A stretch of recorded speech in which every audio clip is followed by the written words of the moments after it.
ليه بقينا نشوف ذبحات صدرية كتيرة؟ ودلوقتي بقينا نشوف، كنا العادي ان حد عشان يشتكي يقول انا عندي ذبحة صدرية، ده كان بيبقى راجل كبير في السن، عنده مشاكل في القلب، عنده مشاكل ضغط، عنده سكر، عنده كذا كذا حد. فكنا نبقى متوقعين ان وارد قال يا صدري، متوقعين هذا الشخص يبقى عنده ذبحة صدرية. ليه دلوقتي بقينا نشوف الذبحات الصدرية كتيرة قوي يا دكتور حازم، وكمان في السن الصغير؟ نظام حياتنا كله اختلف عن زمان. زمان كان الناس بتشتغل بايديها اكتر، بتمارس مجهود حتى من غير ما تبقى قصد الشغل نفسه معظمه فيه حركه وفيه في مشي وفيه مجهود اعتماد على بدني. العضلات. لكن مم. دلوقتي طبعا معظمنا قاعد على مكاتب، معظمنا بيتحرك بالعربيه، فده خلانا جسمنا نفسه تكوينه اختلف. طبيعه الاكل طبعا، زمان كانت الناس بتاكل اكلات كتير منها صحي ما فيهوش صناعي. دلوقتي احنا كل حياتنا بقت حاجات صناعيه. صحيح. آه، حتى العوامل الخطوره الجديده، الادمان والتدخين، كان موجود طول عمره، بس حاليا يعني دي حاجه يمكن ناس كتيره ملاحظاها، السجاير دلوقتي بقت مجهوله المصدر. يعني حتى احنا عارفين ان السجاير كان فيها نيكوتين وقطران وزفت والكلام ده كله اللي كان بيتكتب على علبه السجاير العاديه، دلوقتي احنا مش عارفين اللي موجود جوه السجاير دي دلوقتي. كلها اه. مستورده، ما اعرفش حاطط فيها مواد شكلها ازاي. الهدف منه ان هي يبقى الفليفر بتاعها طعمه كويس، وان مم. تبقى مقبوله بالنسبه للمستهلك. فما بقيناش عارفين ايه المواد اللي موجوده دي وما تاثيرها البعيد على جسم الانسان. طبعا الادمان دلوقتي بقى مختلف عن زمان، حتى الادمان بقى مختلف عن زمان. دلوقتي مم. الحاجات الجديده اللي طالعه، الشابو والستروكس والحاجات دي، حتى الترامادول، الكلام ده كله دلوقتي بقينا بنشوف شباب صغير جدا في العشرينات. يمكن انا فاكر ان اصغر سن ركبت فيه دعامات كان 18 سنه. ياه. وركبت فيه دعامات لضيق شديد موجود في الشرايين يعني. السبب كان نتيجه ان هو مدمن حاجه زي كده. مم. للاسف بقينا بنشوف دواء في سن صغير، بقينا بنشوفها بدون اي مقدمات. يعني هو كان ما فيهوش اي حاجه، شاب طبيعي وفجاه قلبه تعب ونقلوه على المستشفى، ده عنده جلطه، ده ركب دعامات، او ممكن ما يكونش الله لا قدر اتلحق في الوقت المناسب وهيعيش طول عمره عنده ضعف في عضله القلب. فكل العوامل دي خلت ما فيش سن دلوقتي للذبحات الصدريه والجلطات القلب يعني. مم. حتى الاعراض اللي بقى بيجي بيها الناس بقت مختلفه عن الاول. اه، انا كنت يعني لسه مش لازم يجي اسالك في والله، الصوره. يعني هي ايه الاعراض بتاعتي؟ اعراضها ايه؟ يعني انا امتى شك ان انا عندي اعراض ذبحه وان انا اتحرك اروح المستشفى؟ لان دي احنا نقطه عندنا مهمه، اهم. لان في ناس بتيجي طبعا بالام مختلفه وتبقى مش ملهاش عارفه. علاقه يعني ساعات بالقلب، وفي العكس، في اه. ناس بتيجي اه. باعراض مش المعتاده بتاعت القلب وهي عندها مشكله. طيب احنا في بالظبط. العاده وصف الالم بتاع القلب اللي هو الوصف اللي بنسميه المثالي، يعني ان هو بيبقى الم في منتصف السطر، ممكن يكون تقل، حرقان، نغزه، شكشكه، زي حاجه سكينه مغروسه في الصدر. لكن دايما بيبقى موجود في المنطقه اللي هي في وسط الصدر دي. معظم الوصف بيبقى تمام. حاجه هو مش عارف يحدد الالم، يعني هو حاسس بعدم راحه في المنطقه. ساعات بيبقى تمام. مسمع في اماكن تانية، ساعات يسمع فيه لغايه الفك السفلي، ساعات يسمع لغايه فم المعده، ممكن يسمع في الدراع الشمال او الاكتاف. تمام. ممكن يبقى مرتبط معاه حاجات تاني، يعني يبقى مثلا عنده ميل القيء رغم ان هو ما عندوش مشكله في المعده، يعني انا حاسس ان انا عايز ارجع. ممكن يبقى عنده عرق غزير بينزل مره واحده مع الالم ده، هو مش عارف برضو مصدره ايه، الجو مش حر للدرجات. مم. كل الوصف ده بنديله نقطه. النقطه الثانيه بنديها على تمام. ايه اللي بيزود الالم ده او بيجيبه، جه مع ايه. لما يجي مم. الالم مع مجهود او ستريس معين، او هو لما بيعمل مجهود بيزيد معاه الالم ده، دي بنديها نقطه ثانيه. النقطه تمام. الثالثه لو استريح او خد الحبايه اللي تحت اللسان، يا ترى الالم بيختفي او بيستريح. لو ما عنده الحاجه دي بنديها نقطه ثالثه. اللي عنده الثلاث تمام. نقط دول بنقول ان ده عنده ذبحه صدريه بصورتها المثاليه. ده مم. تيبيكال انجينال بين، ده ذبحه صدريه مم. مثاليه، مم. ده لازم يتوجه للمستشفى فورا بدون اي تاخير، واي محاوله تمام. لاسعافه بره انت بتضيع وقت. ممكن يبقى عنده حاجتين بس من الثلاثه دول، ساعتها بنقول ده برضو عنده احتماليه وجود ذبحه صدريه لكن مش بنسميها مثاليه. فده برضو مفروض يراعي يشوف التدهور او التطور بتاع اعراضه شكلها ازاي، لكن برضو يفضل ان هو يتوجه للمستشفى. اللي عنده نقطة واحدة بس ده بيبقى عنده ألم قلب لكن مش ذبحة صدرية، ساعتها ده ممكن استنى يشوف التكرار بتاع الألم، المدة بتاعته بتقعد مدة قد ايه، يا ترى بيتكرر على مدار اليوم كذا مرة، لا ده كل ما اعمل شوية مجهود يبتدي يحصل لي، ساعتها بقى برضو ده لازم يتوجه للمستشفى. ما عدا هذا ده بنسميه ألم ليس له علاقة بالقلب، ممكن يكون في العضلات، في العظم، في الضلوع، ده ساعتها اللي ممكن ياخد حاجات تانية مسكنات او بسط عضلات، وساعتها الدنيا تتحسن معاه. لكن رغم ده كله في ناس بتيجي بصور مش المعتاده، يعني في ناس بتيجي بألم في فم المعده فقط لا غير، هو بيعتبره حموضه، ومع ذلك ده ممكن تكون جلطه في الشريان الخلفي. في بعض الناس بيجي في صوره ضربات قلب سريعه، او بيحصل له دوخه، او ان هو هيبقى على وشك ان هو يغمى عليه. ده ممكن يكون جاي بالمضاعفات بتاعه الذبحه الصدريه، اللي هو يكون في اضطراب في ضربات القلب. فبرضو اي عرض انت حاسس ان في حاجه غلط مش طبيعي، احسن من ان انت روح للمستشفى، اعمل رسم القلب، اعمل الفحوصات اللي بنعملها في العاده في الاستقبال او الطوارئ عندنا في المستشفى، مش هتخسر حاجه، لكن هتخسر كتير لو انت عندك مشكله واتاخرت في الوقت. انا عارفه ان احنا يعني ان المجال بالذات تخصص حته الذبحه دي، ان في دلوقتي طرق علاج جديده. في ناس يقول لك كل معلوماتها الحبايه اللي تحت اللسان، هو ده علاج الذبحه الصدريه. فانا هستأذنك ممكن تعرفنا كده طرق العلاج اللي بنستخدمها في علاج مرضى الذبحه الصدريه، الناس عشان تبقى عارفه. بس قصور الشرايين التاجيه في العموم، سواء ذبحه صدريه او جلطه في الشرايين التاجيه، اي مرض زي ما حضرتك عارفه احنا عندنا 3 اقسام من العلاج، يا اما علاج دوائي اللي هو من خلال الادويه، يا اما علاج تداخلي، يا اما علاج جراحي. طبعا ده الى جانب طبعا اللايف ستايلنج او الحاجات اللي هي بنقولها لاي مريض ياكل ايه ويشرب ايه، يعمل مجهود شكله ازاي، دي قصه ثانيه. لكن احنا عندنا العلاج يا اما علاج دوائي يا تداخلي، يا اما علاج جراحي. العلاج الدوائي في مريض القصور الشرايين التاجيه بياخد مجموعه من الادويه، كل واحد منها ليه هدف. في حاجات بتمنع تجلط الشرايين، يعني يمنع ان فرصه تكوين الجلطات تبقى زياده، زي الاسبرين وزي ما شابهه يعني. وفي ادويه هدفها توسيع الشرايين دي عشان يقلل الاعراض، وفي ادويه هدفها ان هي تقلل شغل القلب، تقلل معدل ضربات القلب، فبالتالي بحسن الاكسجين اللي واصل للقلب وبقلل شغله. يعني بدل ما هو بيدق على 80 90 دقه في دقيقه بخليه يدق على 60، فبالتالي هو بيستهلك اكسجين اقل ومحتاج طاقه اقل. واهم حاجه طبعا في ادويتنا اللي هي خوافض الدهون. انا بنزل الدهون في المريض دوت تحت الارقام الطبيعيه بتاعته بكتير، يعني المفروض انزل اكتر من 50% من البيزك بتاعه، ويمكن ساعات كمان بنحدد رقم معين بننزل تحته في نوع معين من الدهون. تمام. دي ادويه اللي هي ممكن عن طريق العلاج الدوائي. وطبعا لو كان في جلطه كان زمان في مذيب الجلطه اللي هو موجود في مصر حاليا اسمه ستريبتوكاينيز، ده حاجه بتدوب الجلطه، هو مش بتدوبها تماما طبعا، هي بتفتح بس سكه ان الدم يرجع يمشي في الشرايين. ده كان زمان لفتره قريبه ده المتاح، لكن دلوقتي بقى عندنا علاج تداخلي اللي هو ازاله الجلطه عن طريق القسطره. ان احنا بنيجي العيان في التايم ويندو او الوقت المناسب، ممكن ادخل اشيل الجلطه دي واركب مكانها دعامه بحيث ان هي تفتح الشريان اللي فيه الضيق اللي اتكون عليه الجلطه دي، ولو اتعمل في وقت كويس بيبقى العيان طبيعي تماما، وتاني يوم بيرجع يروح بيته ويرجع شغله ويمارس حياته عادي جدا. بس طبعا مع الادويه، يعني يضاف عليه الادويه اللي هو ما كانش بياخدها قبل كده. في بقى ناس يعني ربنا يعافيهم بيبقى المشكله عندهم ما ينفعش تتعالج بس بدعامات، عنده كذا شريان فيه مشكله، عنده الحجم الشريان ما يسمحش ان انا اركب فيه دعامات، عنده ضيق في كذا منطقه من الشريان، مش هفضل احط فيه دعامات طول الشريان ده، يبقى حله بيبقى علاج جراحي اللي هو ان انا بعمل وصلات جديده تغذي المكان اللي مش واصل له الدم ده. مش معنى اللي بيعمل جراحه ان هي حالته اصعب، لا، هو ما ينفعلوش النوع الثاني من العلاج، ما ينفعلوش العلاج التداخلي، لكن هو ممكن يبقى حالته احسن بكتير من اللي مركب دعامات، وممكن بعد ما يعمل الجراحه تبقى كفاءه العضله ممتازه ويمارس حياته طول عمره طبيعي جدا.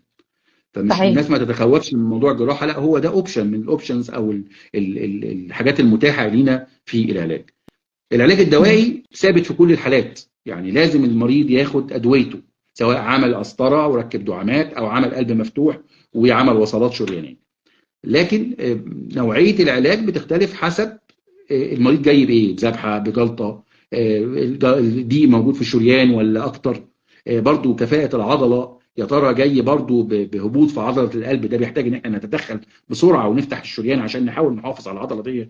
فدي حاجات كتيره مش هتبقى متاحه غير لو العيان جه في الوقت المناسب في المكان المناسب، جه في وقت يسمح ان انا لو تدخلت بالقسطره افيده، وفي المكان المناسب اللي هي المكان اللي متوفر فيه الخدمه اللي هي زي قسطره الطوارئ دي. وهي يمكن عندنا مستشفى القلب والصدر في المنيا الجديده بتقدم القسطره الطارئه دي للحالات اللي تحتاج ان تدخل في الوقت ده. حابة بس أضيف حاجة حضرتك بس ذكرتها، إن في كل مرض إحنا اتكلمنا فيه أو كل عرض إحنا اتكلمنا فيه حضرتك قلت إن يا إما الحاجات سواء كانت من الأسباب أو سواء كانت من النتيجة بتاعتها اللايف ستايل. يعني طبعا اللايف ستايل اللي هو عشان نترجم اللي هو نمط الحياة، وقد إيه نمط حياتنا أثر في صحتنا بشكل غير طبيعي. لان في ناس كتير بتربط كمان ان انا دلوقتي انا عندي مشكله فانا هاخد الدواء، بس مش مشكله بقى، انا هاكل زي ما انا كنت باكل بنفس طريقه الاكل، حياتي هعيشها زي ما انا كنت عايش. هو مش فاهم ان السبب الاساسي في ان هو وصله للي هو فيه دلوقتي ان هو اصلا طيب كان الحياه بيلخبط، كان بيعك، وكان طبعا. بيبهدل الدنيا. ومش متقبل كمان فكرة ان هو المفروض الحاجات دي كمان يكمل عليها بعد ما يبدأ العلاج. لان انا دايما اقول ان اكلنا وشربنا وطريقة طريقة تعاملنا مع الاسترس والضغط النفسي والعصبي اللي احنا بنتعرض ليه، نومنا، الحركة بتاعتنا، كل ده من ضمن الحاجات اللي بتأثر في صحتنا. يعني انا لما بنيجي نتكلم بنقول ان احنا كلمه تغذيه علاجيه، والناس ما بتبقاش فاهمه كلمه تغذيه علاجيه. الناس دايما تربط كلمه تغذيه علاجيه بالدايت، دكتور الدايت، يعني يقول لك دكتور اه الدايت راح دكتور الدايت كده، هي دي. هو احنا بتوع الورقه، فين الورقه بتاعتي هي؟ لكن ما حدش متخيل ان انا الاكل والشرب انا جزء بستخدمه في اساسي في علاج العلاج، المرض، في علاج كل مرض بالظبط كده طبعا. في العلاج. هو الباك بون زي ما بيقول، هو الداعم الاساسي الدواء اللي حضرتك هتكتبه لو انا ما غيرتش اسلوب حياتي، ما ظبطتش حقيقي اكلي، انا عمري حقيقي. عمره ما مش هيشتغل اصلا. كتير من يعني ادويه انا عايزه الضغط، اقول لك. كتير من ادويه الضغط اللي احنا بنديها المريض بياخد الدواء مثلا زي مضادات البول مثلا، الهدف منها ان انا مم. بنزل ملح زياده في البول. هو تمام. بياخد الدواء وبياخد ملح كتير جدا في الاكل قصاده، فهو بياخد ايوه، الدواء وعكسه. ايوه. فلو ما حدش قال له ان انت لازم كميه الملح اللي موجوده عندك في الاكل تقل بصوره معينه، يبقى هو كده العلاج بتاعه مش هيبقى فعال. ففعلا زي ما حضرتك صحيح. بتقولي وهي التغذيه العلاجيه دي جزء اصيل من العلاج في اي اه مرض. يعني خلاص احنا يعني التغذيه العلاجيه دي خلاص كل الامراض. يعني انا يعني احنا كتب النيوتريشن بتاعتنا متقسمه ازاي؟ كتب التغذيه بتاعتنا متقسمه سيستمز. يعني نيوتريشن اوف ذا كارديوفاسكولار سيستم، نيوتريشن اوف دايابيتك بيشنتس، هي عباره عن سيستمز. فلانه ماشي، هو ماشي سايد باي سايد مع العلاج بقى، وتبر علاج دوائي، علاج تداخلي، ماشي معاه. فالناس بس فاكره ان احنا بنخنق عليهم، يعني احنا بنغلس عليهم. هي والله يعني انا كميه البيبرز اللي بتبقى بتتعرض على الريزلتس، نتائج ان بس الناس بتغير نمط الحياه بتاعتها بجانب، يعني بدواء او من غير دواء، بالذات في الحاجات الاول، يعني لما بتبقى الحاجات في لسه في بداياتها. يعني لما بيبقى عندنا مريض الكوليسترول بتاعه عالي، احنا في منطقه بتاعتنا احنا بس قبل ما طبعا يبتدي يروح طبعا لدكتور القلب، في اقول له دي لا، احنا مش محتاجين الفتره دي، احنا مش محتاجين الدواء خالص ده بالظبط دلوقتي، لا ده احنا هنمشيه اكل ورياضه. يعني في حته طبعا. بتاعتنا اللي بنرجع سواء كان في مثلا امر او نفس الحكايه في امراض الضغط، مرضى السكر، ما عندنا مرحله مثلا ما قبل السكر. يعني بقت الجايد لاينز بندخل دلوقتي ان احنا ممكن ندي دواء السكر، بس في الفتره اللي قبليها كنا بنظبط باكل بس وستايل ستايل الحياه يعني. فاحنا مش بنبقى هدف ان احنا نغلس ولا نخنق، ولا بالعكس، والموضوع بسيط. يعني انا ممكن اختصره في كلمتين بسيطه عشان بس تبقى معلومة واصلة للناس كاملة بقى. يعني احنا اتكلمنا على الجزء اللي خاص بالأعراض، اتكلمنا على طرق العلاج، نتكلم ان انا لازم كمان اهتم باكلي وشربي، لانه فعلا الاكل والشرب انا لو ظبطته هيقلل الكوليسترول، هيقلل الضغط. والدنيا بسيطه. انا مش هقول ان في انظمه غذائيه كتيره جدا، لما تدخل بقى على الحاجات دي في حاجات كتيره جدا. احنا خلينا في الحاجات البسيطه، الحاجات البسيطه واللي هي معترف بيها، اللي هي اول حاجه تتكتب اللي هو الدايت البحر المتوسط. دايت نظام البحر المتوسط نظام جميل جدا، بيعتمد اساسا ان احنا ناكل اللي هو اللي احنا عارفينه، خضار، فاكهه، البان خاليه الدسم، نروح ناحيه الحبوب الكامله، نروح ناحيه البقوليات، نقلل لحمه حمراء، نقلل حلويات. دي مش دي ده نظام البحر المتوسط باختصار، طبعا مع الزيوت الصحيه. يعني بنستخدم بقى الزيوت الصحيه، الزيوت النباتيه، نبعد بقى عن يعني ما فيش بقى مقلي، ما فيش حاجات معلبات، ما فيش حاجات محفوظه، ما فيش الحاجات السعرات العاليه جدا. يعني الناس بقى عايشه دلوقتي على الناجتس والبانيه والحاجات. يعني كمان يا ريت حتى بيعملوها في البيت، بيجيبوا الحاجات كلها من بره مقليه في زيت زباله، اصلا زيت عربيات. والله زيت العربيات ممكن يبقى انضف اصلا من الزيت اللي بتقلي فيه الاكل. فللاسف احنا بناخد زيوت غير صحيه، اللي هي بنسميها اللي هي الدهون اللي هي المتحوله، وبناخد اللي هي الساتيوريت فات اللي هي الدهون المشبعه. دي بناخدها بنسبه عاليه، لان برضو في ناس بتخلط ما بين الصحي وما بين السعرات. يعني يقول لك ايه، ده السمنه البلدي والزبده ده طبيعي، وانتوا قلتوا انه زي الفل. ايوه زي الفل، تاخد معلقه صغيره كده تمشي بيها حالك، معلقه زيت زيتون نمشي بيها حالنا. لكن الناس بتفرط يعني بيوصل لها كونسبت ان هي حاجه صحيه، بتفرط منها تماما بقى، فناخد منها براحتنا. لا، كل حاجه بليميتس. وفي الدايت اللي هو اتعمل للدايت بتاعه الداش دايت، اللي هو اساسا اتعمل لمرضى الضغط العالي. وبعد كده اتعمم لكل مرضى القلب. يعني هو بدأ الأول إن هو لمرضى الضغط العالي، لكن بعد كده عمموه الصراحة. وكمان بيدخل كمان في من ضمن الدايتس اللي ممكن الناس تستخدمها لإنقاص الوزن، لأنه لقوا إن هو صحي جدا. هو نفس فكرة الميديترينيان أو النظام البحر المتوسط، بس بيبقى خضار وفاكهة أكتر. فكرة الخضار والفاكهة أكتر في إيه؟ في حتة البوتاسيوم، إن هو البوتاسيوم بيبقى عالي شوية، فبالتالي بيقدر يساعد إن الضغط ينزل شوية.